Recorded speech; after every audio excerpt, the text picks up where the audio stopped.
ने नमाज अदा की हो वहां उम्मतियों को जाकर नमाज अदा करनी चाहिए, और जिस गार में मुस्तफा दाखिल हुए हैं उस गार में जाकर बरकत हासिल करनी चाहिए। तो मालूम यह हुआ कि मुहद्दिसीन के यहां उस गार में जाना बिद्अत शिरक नहीं है, बरकत हासिल करने के लिए मुहद्दिसीन तो उसका रास्ता दिखा रहे हैं। इमाम नववी की एक किताब है अरबाइन हदीस 40 हदीसें लिखी हैं, वो अरबाइन नववी देखें पढ़े क्या है, वो पढ़े तो सही पर ये उसमें देखें तो लिखा क्या है इमाम नववी रहमतुल्लाह ने। तो गारों के अंदर जाकर बरकत हासिल करना जायज है। अब उसके बाद मैं दो तीन चीजें आपको एक दो और बताना चाहता हूं, फिर वो सवालों की तरफ चलते हैं जो उनकी दलाइल हैं उसके ऊपर। अब मुहद्दिसीन का मैंने कहा था ना, बाद का आप जो जरो तादील की किताबें हैं उनको देखें तो आपको हजारों सैकड़ों वाकयात उसके अंदर मिल जाएंगे कि बाज के मुहद्दिसीन जो थे वो भी नबी करीम सल्लल्लाहु अलैहि वसल्लम के आसार और बाल मुबारक जो थे उनसे वो किया करते थे, बरकत हासिल किया करते थे। सुभान अल्लाह। पहले ये देख लें कि हजरत अबू अल फजल जाफर इब्ने खुदाबा रज़ी अल्लाह तआला अन्हु, इमाम ज़हबी ने इनका ये वाक्य लिखा है। वो फरमाते हैं कि हजरत अबू अल फजल जाफर बिन इब्ने खनजाबा जो थे ये बहुत बड़े मुहद्दिस थे और इमाम दार कुतनी के ये उस्ताद थे, और इमाम दार कुतनी की ये बड़ी खिदमत किया करते थे। हमारे अहबाब ने जब किसी को ज़ईफ साबित करना होता है ना कि फलां आदमी ज़ईफ है, तो उसके लिए वो इमाम दार कुतनी के बड़े हवाले देते हैं। तो ये इमाम दार कुतनी के उस्ताद थे और उनकी खिदमत भी करते थे। इमाम दार कुतनी ने इनकी सिर्फ इनकी सनद से जो रवायात हैं, इमाम ज़हबी फरमाते हैं उन्होंने अलग एक किताब उसके ऊपर लिखी है। अच्छा, इनका 308 में इंतकाल हुआ है। ये इनके पास नबी करीम सल्लल्लाहु अलैहि वसल्लम के कुछ बाल थे, तो जब ये दुनिया से जाने लगे तो इन्होंने कहा ये जो हुजूर अलैहि सलाम के मेरे पास बाल है ना, इनको मेरी कब्र के अंदर दफन कर देना। तो उनके यानी 3-4 सदी की ये बात है, उनके अंदर बाल थे। हाँ जी, जब सदियां गुजर जाएं तो कौन जानता है कि ये बाल मुबारक सही है कि नहीं, ये मुंह मुबारक सही है कि नहीं। ये 4 सदियां गुजर गई। इमाम अहमद इब्न हंबल के हुजूर के बाद 3 सदियां गुजर गई। इमाम बुखारी के पास वो बाल थे, अब ये इन मुहद्दिसीन के पास वो बाल हैं और वो सारे ले रहे हैं। इसका मतलब हुआ हुजूर अलैहि सलाम का फैज़ मुबारक क़यामत तक जारी हो सारी है। अब अगर किसी के पास मुंह मुबारक गलत हो नौज़ बिल्लाह, तो हम उसकी बात नहीं करते, हम उसकी बात कर रहे हैं जो सही मुंह मुबारक हैं। अब बरतानिया के अंदर बहुत से लोगों के पास है मुंह मुबारक, अल्लाह आलम उनकी हिस्ट्री क्या है, लेकिन मैंने ये बहुत से जिनके पास है वो सुना है कि उन मुंह मुबारक के ऊपर और मुंह मुबारक फूटते हैं और वो तबर्रुकन लोगों को देते हैं। अल्लाह आलम, मेरा जाती इसके ऊपर तजर्बा नहीं, मैंने कोई मेरे पास नहीं है वो, लेकिन जो रखने वाले उन्होंने ये बताया। और हुजूर अलैहिस्सलातु वस्सलाम के अगर ये बात है तो मेरे आका के मोजज़ात में से आज भी ये मोजज़ा जिंदा और ताबिंदा है कि आपके बालों मुबारकों से आगे बाल निकल रहे हैं। हालांकि इंसान दुनिया से चला जाए तो वो बाल आगे नहीं जाता, लेकिन वो बात चलते हैं। इनके पास बाल था। इमाम ज़हबी फरमाते हैं, इमाम ज़ैदी बगदादी अलवी हुसैनी रज़ी अल्लाह तआला अन्हु, ये हजरत इमाम ज़ैनुल आबिदीन की औलाद से थे। कहते हैं ये वजीर बने तो इनके पास रकम आई, तो इनको पता चला कि फलां आदमी के पास हुजूर अलैहिस्सलातु वस्सलाम के बाल मुबारक हैं।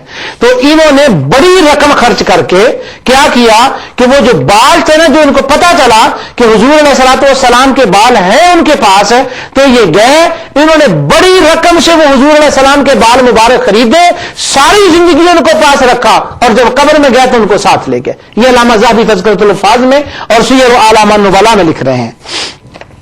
उसके बाद मुहद्दिसीन में से एक बात मैं आपको और बताता हूं। ये एक बुजुर्ग गुजरे हैं, मुहद्दिस हैं, ये बहुत बड़े मुहद्दिस हैं। इनका नाम है अमर बिन कैस अल मलाई अबू अब्दुल्लाह अल कूफी। इनका जिक्र है तहज़ीबुल कमाल में हाफिज मिज़्ज़ी ने किया और तहज़ीबुत तहज़ीब में अल्लामा इब्न हजर अस्क़लानी ने किया, अस्सिक्कात में लिल इजली ने किया।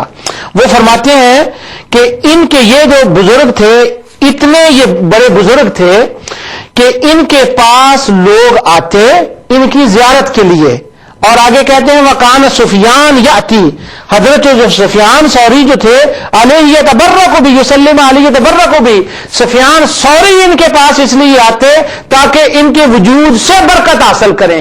سفیان ثوری ولی اللہ بھی ہیں، عظیم محدث بھی ہیں، بخاری مسلم کے راوی بھی ہیں، اور تہذیب الکمال میں حافظ مزی الزیجر اور اعلام النبلاء میں ذہبی اور اسقلانی کہہ رہے ہیں کہ سفیان ثوری ان کے پاس آتے اور آ کر ان سے تبرک حاصل کرتے۔ تذکرۃ الحفاظ کے اندر ایک اور واقعہ اسی طرح کا علامہ ذہبی نے لکھا ہے۔ یہ بزرگ ہیں عبد الغنی بن عبد الواحد بن علی بن سرور بن رافع ابو محمد المقدسی الدمشقی الحملی۔ ان کے بارے میں علامہ ذہبی نے ان کا لمبا ترجمہ لکھا، اور لکھنے کے بعد کہتے ہیں کہ ضیاء مقدسی نے کہا کہ ہم مصر میں تھے، ان کے ساتھ ہم جمعہ پڑھنے کے لیے جب نکلتے تو ہم ان کے ساتھ چلنے کی طاقت نہ رہتی، کیونکہ لوگ اتنے آ جاتے یتبرکون بہ ویجتمعون حولہ، ان کے ارد گرد اتنے لوگ جمع ہو جاتے جو ان سے برکتیں حاصل کرتے، اور ہم ان کے ساتھ ہمارا چلنا جو تھا وہ مشکل ہو گیا کہ ہم ان کے ساتھ کیسے چلیں، تو لوگ ان سے برکتیں حاصل کرتے تھے۔ تو اس بات سے بھی یہ پتہ چلا کہ محدثین کے ہاں بھی یہ بات تھی کہ جب وہ محدثین جو تھے ان کے ساتھ جب لوگ چلتے تھے تو محدثین سے برکتیں حاصل کرتے تھے۔ اب میں اپنی بات کو پھر 1 منٹ کے لیے واپس لاتا ہوں۔ حضور علیہ الصلوۃ والسلام کی ذات سے لوگ برکت لیتے، آپ جہاں ہاتھ لگتا اس سے برکت لے کے، آپ کے بالوں سے برکت لیتے، آپ کی جگہوں سے برکت لیتے، اور جو بعد کے لوگ جو تھے وہاں کے اولیاء اللہ محدثین ان سے لوگ جو تھے وہ برکتیں لیتے۔ اگر یہ ساری برکتیں غلط تھیں تو کیا سارے محدثین مشرک ہو گئے؟ ذہبی پر مشرک کا فتویٰ لگا دو، ابن حجر اسقلانی میں فتویٰ لگا دو، علامہ البانی جب حدیث کو کسی کو ضعیف کہنا ہوتا ہے وہ میزان الاعتدال سے لاتے ہیں، لسان المیزان سے، ابن حجر اسقلانی کی ان کتابوں کو یوز کرتے ہیں۔